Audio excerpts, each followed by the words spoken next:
இப்போ 15,000 பட்ஜெட்டில் நீங்கள் ஏதாவது ஒரு ஃபோன் வாங்கலாம்னு தேடிட்டு இருந்தீங்கன்னா உங்களுக்கான வீடியோ தான் இது. இந்த வீடியோவில் நம்ம 15,000 ருபீஸில் இருக்க பெஸ்ட் ஸ்மார்ட் ஃபோன் எல்லாமே இந்த வீடியோ நம்ம டீட்டெயிலாக கவர் பண்ண போகிறோம். ஸோ இங்கே வந்து நான் ரேங்க் வைஸ்லாம் சொல்லியிருக்க மாட்டேன், ரேண்டமாக தான் சொல்லியிருப்பேன். ஸோ இதில் வந்து நீங்கள் எந்த ஸ்மார்ட் ஃபோன் வாங்கினாலுமே உங்களுக்கு ஒரு வேல்யூ ஃபார் மணியாக தான் இருக்கும். ஸோ நம்ம சேனலுக்கு இன்னும் நீங்கள் சப்ஸ்கிரைப் பண்ணாமல் பார்த்துருந்தீங்கன்னா கீழே இருக்க சப்ஸ்கிரைப் ப்ரெஸ் பண்ணி உங்கள் ஆதரவு தாங்க. இப்போ வாங்க நம்ம ஆரம்பிக்கலாம். 15,000 ருபீஸ் பட்ஜெட்டில் இருக்க ஃபர்ஸ்ட் ஸ்மார்ட் ஃபோன் வந்து நம்மளுக்கு இங்கே Vivo T4X R iQOO Z10X. இது ரெண்டுமே நம்மளுக்கு வந்து ஒரே ஸ்மார்ட் ஃபோன் தான். ஸோ இதில் வந்து நம்மளுக்கு இங்கே 6.7 inches full HD plus LCD display தான் யூஸ் பண்ணியிருக்காங்க. வித் 120 Hz ரெஃப்ரெஷ் ரேட்டோட தராங்க. நம்மளுக்கு இந்த செக்மெண்ட்ல இருக்க எல்லா ஸ்மார்ட் ஃபோன்லேயும் நம்மளுக்கு 120 Hz ரெஃப்ரெஷ் ரேட்டோட வருது. ஸோ நான் அதை திரும்பி ரிப்பீட் பண்ண விரும்பல. தென் இதில் ப்ராசர்னு பொறுத்த வரைக்கும் நம்மளுக்கு இதில் Dimensity 7300 யூஸ் பண்ணியிருக்காங்க. ஸோ இந்த பட்ஜெட்ல வந்து இது ஒரு நல்ல ப்ராசர் தான். மாடரேட் கேமிங்ஸ்க்குலாம் இது வந்து ஓரளவுக்கு நல்லாவே பெர்ஃபார்ம் பண்ணும். தென் கேமராஸ் பொறுத்த வரைக்கும் நம்மளுக்கு இதில் 50 MP main camera and 2 MP depth use பண்ணியிருக்காங்க. தென் பேட்டரி வந்து நம்மளுக்கு இதில் 6500 mAh பேட்டரி கொடுத்துருக்காங்க. வித் 45 வாட் சார்ஜர் வந்து பாக்ஸ்லேயே வருது நம்மளுக்கு. ஸோ 6500 mAh பேட்டரி கொடுத்தது இந்த ஃபோனுக்கு ஒரு அட்வான்டேஜ் தான். நெக்ஸ்ட் அடிஷனல் ஃபீச்சர்ஸ்னு பார்க்கும்போது இதில் வந்து நம்மளுக்கு மிலிட்ரி கிரேட் சர்டிஃபிகேஷன் இருக்கு. ஸோ நம்ம என்னதான் ஃபோனை கீழே போட்டாலுமே நம்மளுக்கு பெருசாக எந்த டேமேஜும் ஆகக்கூடாது. அண்ட் வந்து நம்மளுக்கு இதில் ரேம் டைப் பொறுத்த வரைக்கும் இதில் நம்மளுக்கு LPDDR4X RAM வித் UFS 3.1 கொடுக்குறாங்க. நம்மளுக்கு இவங்க இந்த பட்ஜெட்டில் 3.1 கொடுத்தது உண்மையில் நல்ல விஷயம் தான். ஸோ இதில் நெகட்டிவ்னு பார்த்தோம்னா நம்மளுக்கு இங்கே வந்து AMOLED கொடுத்துருக்கலாம் ஆக்சுவலாக இந்த ப்ரைஸுக்கு. ஸோ ஒரு 1000 ரூபாய் எக்ஸ்ட்ரா போட்டு AMOLED கூட கொடுத்துருக்கலாம். LCD கொடுத்தது கொஞ்சம் நெகட்டிவாக இருந்தது. மற்றபடி இது வந்து நம்மளுக்கு இந்த பட்ஜெட்டில் நல்ல ஃபோன் தான். ஸோ இதோட ப்ரைஸ் வந்து நான் கீழே போடுறேன் பாருங்க. அண்ட் நெக்ஸ்ட் ஸ்மார்ட் ஃபோன் வந்து நம்மளுக்கு இங்கே CMF Phone 1. ஸோ இது வந்து ஒரு 4-5 மாதம் ஆகுது இந்த ஃபோன் வந்து. பட் இப்போவும் இது ஒரு நல்ல ஸ்மார்ட் ஃபோன் தான். ஸோ இதில் வந்து நம்மளுக்கு 6.6 inches full HD plus AMOLED display கொடுத்துருக்காங்க. அண்ட் ப்ராசர் பார்க்கும்போது நம்மளுக்கு Vivo T4X இருக்க சேம் அதே 7300 தான் யூஸ் பண்ணியிருக்காங்க. ஸோ இது ஒரு நல்ல பர்ஃபார்மிங்கான ஃபோன் தான். ஸோ நம்ம சேனல்லேயே ஆல்ரெடி ரிவ்யூ இருக்கும் இந்த ஃபோனுக்கு, நீங்கள் வேணால் செக் பண்ணி பாருங்க. ஸோ இதில் கேமராஸ்ன்னு பொறுத்த வரைக்கும் நம்மளுக்கு இதில் வந்து 50 MP main camera and 2 MP depth கொடுத்துருக்காங்க. ஸோ கேமராஸ் வந்து ஓரளவுக்கு டீசெண்டாக இருக்கும் இந்த ஃபோனில் நம்மளுக்கு. தென் பேட்டரி பொறுத்த வரைக்கும் நம்மளுக்கு இங்கே 5000 mAh பேட்டரி கொடுத்துருக்காங்க. With 33 watt fast charging support மட்டும் தான் இருக்குது. சார்ஜர் வந்து நீங்கள் தனியாக வாங்குற மாதிரி இருக்கும். ஸோ இதில் நெகட்டிவ்னு பார்த்தீங்கன்னா சார்ஜர் இல்லை பாக்ஸில், அண்ட் கேமரா கொஞ்சம் டீசெண்டாக பர்ஃபார்ம் பண்ணும். ஸோ மற்றபடி இதுவும் ஒரு நல்ல ஸ்மார்ட் ஃபோன் தான் இந்த பட்ஜெட்டில். ஸோ நெக்ஸ்ட் ஸ்மார்ட் ஃபோன் வந்து இது எனக்கு one of my favourite smart ஃபோன்னே சொல்லலாம், சாம்சங்குடைய M35. ஸோ இது வந்து கொஞ்சம் பழைய ஃபோன் தான், பட் ஆனால் இன்னமும் ஒரு நல்ல வேல்யூ ஃபார் மணி ஃபோனாக தான் இருக்குது.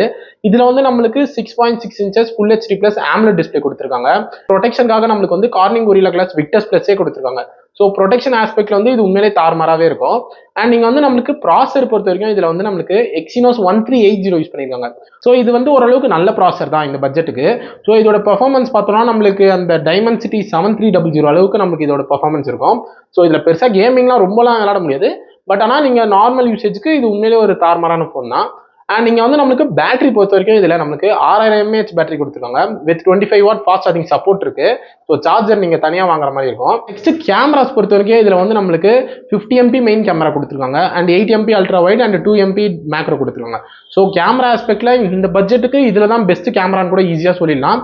ஸோ கேமராஸ் இதில் தாறுமாறாவே இருக்கும். ஸோ இதில் நெகட்டிவ்னு பார்த்தோம்னா நம்மளுக்கு வந்து இது ஒரு 1 year ஆன ஸ்மார்ட் ஃபோன், ஆல்மோஸ்ட் ஒரு 1 year ஆயிடுச்சு. ஸோ இதில் வந்து நம்மளுக்கு வேற பிராண்டாக இருந்தால் நம்ம வந்து இந்த ஃபோனை நம்ம கண்டிப்பாக ரெக்கமெண்ட் பண்ணியிருக்க மாட்டோம். ஸோ சாம்சங்ன்றதால அப்டேட்ஸ் எல்லாம் பெருசாக எந்த இஷ்யூஸும் இருக்காது, நல்ல அப்டேட்ஸ்லாம் ஈஸியாக புஷ் பண்ணிகிட்டே இருப்பாங்க. ஸோ அதனால இந்த ஃபோன் வந்து நான் இந்த பட்ஜெட்டில் ரெக்கமெண்ட் பண்ணுறேன். அண்ட் இதில் அடுத்த நெகட்டிவ்னு பார்த்தோம்னா நம்மளுக்கு சார்ஜர் வந்து தனியாக வாங்குற மாதிரி இருக்கும். ஸோ அதுக்கும் நம்ம எக்ஸ்ட்ரா 1000 ஸ்பெண்ட் பண்ணுற மாதிரி இருக்கும். ஸோ மற்றபடி இது இன்னமும் ஒரு நல்ல ஸ்மார்ட் ஃபோன் தான் இந்த பட்ஜெட்டுக்கு. அண்ட் நெக்ஸ்ட் ஸ்மார்ட் ஃபோன் நம்மளுக்கு வந்து Realme P3. ஸோ இதில் வந்து நம்மளுக்கு 6.7 inches full HD plus AMOLED டிஸ்பிளேயோட வருது. அண்ட் இதில் ப்ராசர் பொறுத்த வரைக்கும் நம்மளுக்கு இங்கே 6 Gen 4 யூஸ் பண்ணியிருக்காங்க. ஸோ இது வந்து இந்த பட்ஜெட்லேயே ஒரு நல்ல பர்ஃபார்மிங்கான ஃபோன்னா இதுதான். 6 Gen 4ஓட ஆப்டிமைசேஷன் வந்து Qualcomm நல்லாவே பண்ணியிருக்காங்க. அண்ட் இதில் வந்து நம்மளுக்கு IP69 ரேட்டிங் கொடுத்துருக்காங்க. அண்ட் நெக்ஸ்ட் இதோட பேட்டரி பார்த்தோம்னா நம்மளுக்கு இங்கே 6000 mAh பேட்டரி கொடுத்துருக்காங்க. வித் 45 வாட் ஃபாஸ்ட் சார்ஜிங் சப்போர்ட்டோட வருது. அண்ட் தென் இங்கே வந்து நம்மளுக்கு கேமராஸ் பொறுத்த வரைக்கும் இதுலேயும் நம்மளுக்கு வந்து 50 MP மெயின் கேமரா கொடுத்துருக்காங்க அண்ட் 2 MP டெப்த் கொடுத்துருக்காங்க. ஸோ கேமராஸ் ஆஸ்பெக்ட்லையும் ஓரளவுக்கு நல்லாவே இருக்கும். இந்த ஃபோன் வந்து நம்மளுக்கு வந்து ஒரு இந்த 15,000 ருபீஸ் பட்ஜெட்டில் வந்து நம்மளுக்கு நல்ல பர்ஃபார்மன்ஸ் வேணும், உங்களுக்கு வந்து கேம்லாம் விளாடணும் அப்படின்னு நினச்சிங்கன்னா உங்களுக்கு வந்து இந்த ஃபோன் வந்து நல்லா சூட்டபுளாக இருக்கும். ஸோ இதோட ப்ரைஸ் வந்து நம்மளுக்கு கார்ட் ஆஃபரோட சேர்த்து நம்மளுக்கு 15 வருது. ஸோ அதை கொஞ்சம் மைண்ட் வச்சுக்கோங்க. அண்ட் இந்த லிஸ்ட்டில் கடைசி ஸ்மார்ட் ஃபோன் பார்த்தோம்னா நம்மளுக்கு இங்கே Infinix Note 50s. ஸோ இதில் வந்து நம்மளுக்கு இங்கே 6.78 inches full HD plus curve AMOLED டிஸ்பிளேயோட தராங்க. அண்ட் ப்ரொடெக்ஷனுக்காக நம்மளுக்கு இதில் Corning Gorilla Glass 5 வருது. அண்ட் மிலிட்ரி கிரேட் சர்டிஃபிகேஷனும் தந்திருக்காங்க. அண்ட் இங்கே ப்ராசர் பொறுத்த வரைக்கும் இதில் நம்மளுக்கு MediaTek Dimensity 7300 அல்டிமேட்டோட வருது. ஸோ இது அல்டிமேட்னா ஒன்றும் இல்லை, லைக் ஜஸ்ட் ஒரு 7300 ப்ராசர் தான். இதில் வந்து நம்மளுக்கு ஸ்லைட்டாக வந்து அந்த கிளாக் ஸ்பீடு கொஞ்சம் இன்க்ரீஸ் பண்ணியிருப்பாங்க. ஸோ மற்றபடி எந்த சேஞ்சஸும் இருக்காது. ஸோ இதே மாதிரி தான் எனர்ஜி ப்ரோ அல்டிமேட்னு டிஃப்ரெண்ட் பிராண்ட்ஸ் யூஸ் பண்ணிட்டு இருக்காங்க. ஸோ ஆன் த ஹோல் வந்து இது ஒரு 7300 ப்ராசர் தான். ஸோ எல்லாத்துலேயுமே ஸ்லைட்லி அந்த கிளாக் ஸ்பீட் மட்டும் இன்க்ரீஸ் பண்ணியிருப்பாங்க. ஸோ மற்றபடி எந்த சேஞ்சஸும் இருக்காது. அண்ட் தென் இங்கே வந்து நம்மளுக்கு கேமராஸ் பொறுத்த வரைக்கும் இதில் நம்மளுக்கு 64 MP மெயின் கேமரா கொடுத்துருக்காங்க அண்ட் 2 MP மேக்ரோட வருது. தென் ஃப்ரண்ட்ல வந்து நம்மளுக்கு 13 MP மெயின் கேமராவோட தராங்க.